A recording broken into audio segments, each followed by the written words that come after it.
Sucubus ini sangat kasihan karena mau menyelamatkan suaminya. Sudah potong ekornya diri sendiri. Lalunya, dia lepaskan ekornya pada pot. Karena sudah habiskan kekuatan gaib jadi jatuh ke lantai. Sucubus ini lagi bawa mangkuk obat itu nyuapkan suaminya. Tidak lama kemudian, lukanya sudah pulih. Tidak mau lihat suami lagi cari nafkah secara keras. Jadinya dia sudah antarnya ke satu aliran mineral. Air yang gaib di sini sudah sembuhkan luka yang jelek di wajahnya. Saat ini, adik tidak bisa rahasiakan yang dia sudah lihat. Jadi lagi bilang sama ibunya. Benar-benar kakak iparnya lagi sucubus yang mempunyai 9 ekor. Ibu selesai dengar, lagi pikir anak yang masih muda lagi ngomong kosong jadi tidak percaya. Lalunya, sucubus dan suami lagi nyampai rumah. Ibu secara senang keluar untuk nyambutnya. Adik bilang istrinya sucubus berekor 9 nih. Lagi bilang berekor di belakang pantat. Selesaikan bilang, dia lagi temukan luka yang ada di wajah putranya sudah hilang. Sangat senang. Pada malam itu, sucubus pada waktu ibu mertua dan suami tidak ada di rumah. Pergi ke depan pintu kamar adiknya. Dia minta adiknya cepat bukakan pintu. Jadi adik pelan-pelan dorong pintu. Takutnya lihat sucubus yang sedang duduk di luar. Situ juga ada sepatu yang merah. Adik sangat senang memakai sepatu. Sucubus cepatnya tanya apakah adik sangat takut samanya.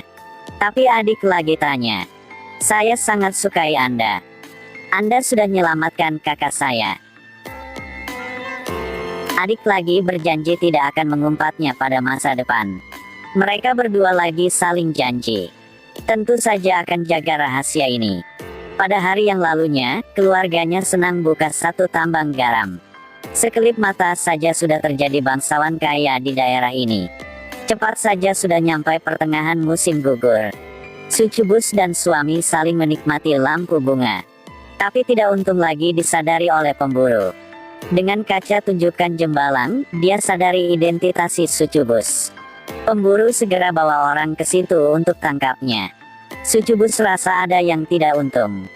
Jadi cepatnya larikan diri. Para pemburu juga mengejar di belakang, lagi tembak panah racun ke arahnya. Walaupun salah tebak tapi masih tinggalkan luka di wajah sucubus. Pada detik yang kritik, dia lagi sembunyi di belakang batu. Saat ini, ibunya sudah datang pada waktu yang tepat. Khawatir tentang keamanan gadisnya, dia tunjukkan bentuk asal untuk mengelirukan pemburu.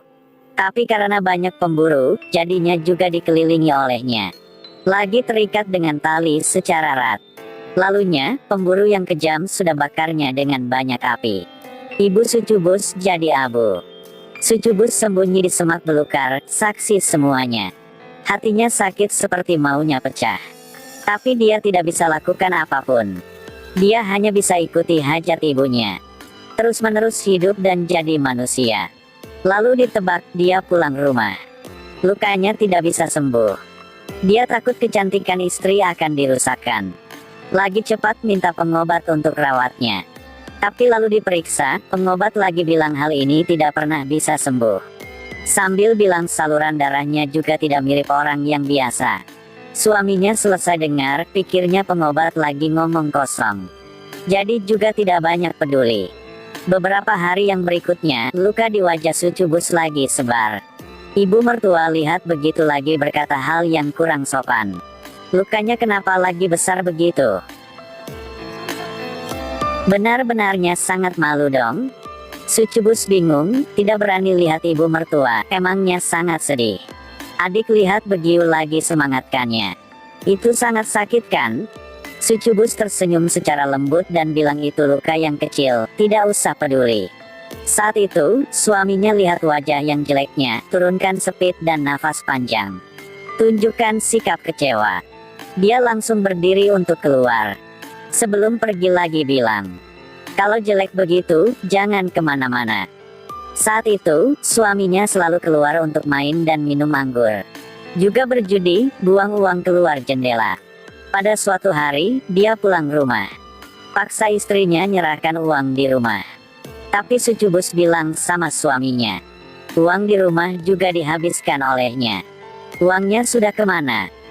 Karena aku mau berdandan untuk wajah yang jelek ini, jadi lagi habiskan uang.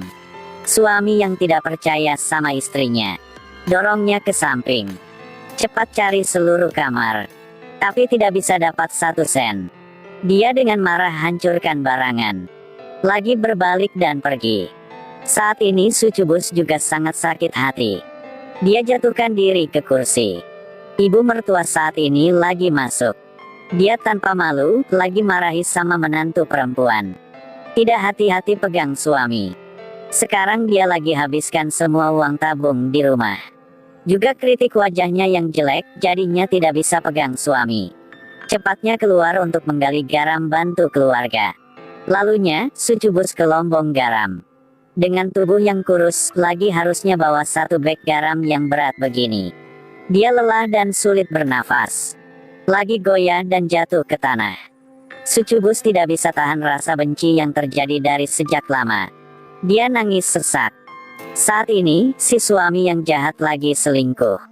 Kemudiannya, si kupu malam ini tiba-tiba dengar suara yang aneh di luar pintu. Jadi dia penasaran untuk melihat apa yang terjadi pada akhirnya. Sucubus itu tiba-tiba muncul tepat di depannya. Hewan lebih baik daripada hati wanita. Kamu mungkin tidak memiliki wajah cantik ini lagi. Lalu dia menghancurkan wajahnya. Sucubus untuk membalas dendam. Biji garam sudah habis terjual. Bahkan memberitahu pemerintah. Laporkan suaminya secara ilegal membuka biji garam. Jadi, suaminya menerima pembalasan. Dia hanya bisa berteriak di penjara. Berteriak putus asa tanpa henti. Dia tidak ingin menjalani kehidupan seperti itu tanpa melihat sinar matahari. Dia tidak ingin kembali ke kehidupan miskin sebelumnya. Tiba-tiba, sebuah ide muncul di otaknya. Dia ingat apa yang dulu dikatakan ibu dan dokternya. Istri Anda adalah Sucubus berekor 9. Saya merasa bahwa dia adalah binatang buas. Jadi dia dengan keras memanggil sipir datang. Memutuskan untuk mengekspos istri Sucubusnya. Nama suami yang buruk setelah mengetahui bahwa istrinya adalah Sucubus. Diam-diam pulang ke rumah, diam-diam menggunakan cermin lihat iblis. Lihat bentuk aslinya. Tak terduga, karena dia mau terima uang. Katakan ini pada para pemburu lagi. Di sini, ibu mertua karena dia kehilangan semua kekayaannya. Jadi dia berguling dari tempat tidur untuk menangis. Sucubus merawat adik perempuannya sendirian. Pada saat ini, adiknya tiba-tiba berdiri dan ingin buang air kecil. Tapi belum lama adiknya keluar. Setelah beberapa saat, dia bergegas kembali ke kamar. Mendesak kakak ipar untuk bergegas dan melarikan diri.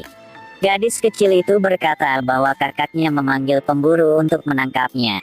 Dia adalah Sucubus berekor 9. Apa yang sedang Anda lakukan? Cepat menangkapnya. Air mata menggenang di matanya, menatap pria di depannya. Dia tiba-tiba teringat adegan ayahnya dibunuh oleh seorang pemburu. Dan kemudian adegan di mana ibu dibakar api. Akhirnya menyadari bahwa manusia dan Sucubus tidak berada di jalan yang sama. Sucubus selalu hanya Sucubus. Keputusasaan bercampur amarah. Dia muncul dalam bentuk aslinya. Ingin membunuh semuanya. Dalam kemarahan, dia membunuh semua pemburu. Pada akhirnya, hanya suami yang tersisa. Meremas lehernya, amarah bercampur kecewa. Pada akhirnya, apakah Anda masih meninggalkan saya? Istri saya. Kemudian dia dengan putus asa menanyainya. Ingin menjadi bangsawan seperti itu. Bahkan tidak menyesal menjual istri Anda. Setelah mendengar ini, sang suami menangis. Lihat pria yang telah hidup bersamanya selama bertahun-tahun. Sucubus pada akhirnya tetap menolak untuk membunuhnya. Dia memutuskan untuk melepaskan dan pergi. Melihat punggung istrinya, dia mengingat masa lalu mereka yang bahagia bersama. Di dalam hatinya suami merasa sangat sedih. Tapi kemudian dia menyeka air mata dengan tangannya. Mukanya cepat berubah, dia bergumam. Meski begitu, saya tidak akan menerimanya. Saya tidak menerima kembali ke kemiskinan seperti sebelumnya. Dia mengangkat panahan, menuju ke Sucubus. Kuda terbiasa dengan jalan lama, tak bisa berubah. Tapi panah pertama yang dia tembak meleset. Dia tidak menyerah dan terus menembakkan panah kedua. terus mau membunuh istrinya. Pada saat ini, adik perempuannya tiba-tiba muncul. Melihatnya jatuh ke tanah, Sucubus segera berlari ke arahnya dan memeluk adiknya. Sakit, sangat sakit. Kakak ipar, maafkan saya. Sayang. Sucubus melihat satu-satunya orang di dunia yang mencintainya. Perlahan ambil nafas terakhir. Dia putus asa. Sucubus bangkit dan memutuskan untuk membalas dendam.